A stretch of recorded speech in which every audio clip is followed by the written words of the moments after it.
பங்குச்சந்தையில் இன்னைக்கு நடந்த முக்கியமான செய்திகளை விரைவாக தெரிஞ்சுக்கலாம் வாங்க. தொடர் ஏற்றத்தில் இருந்த மார்க்கெட் இன்னைக்கு ஒரு இறக்கத்தில் முடிவடைஞ்சது.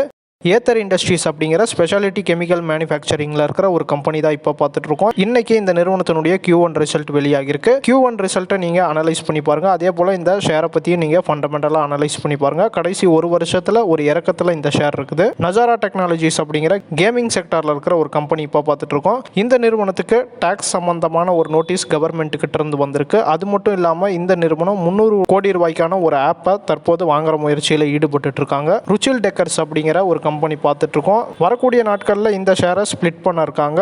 ஒரு ஷேரை 10 ஷேராக பிரிக்க போறாங்க. பிராங்க்லின் இண்டஸ்ட்ரீஸ் அப்படிங்கிற ஒரு கம்பெனி இப்போ பார்த்துட்டு இருக்கோம். இந்த நிறுவனத்தில் போனஸ் அறிவிச்சிருக்காங்க. ஒரு ஷேருக்கு ஒரு ஷேர் போனஸாக வரக்கூடிய நாட்களில் தர இருக்காங்க.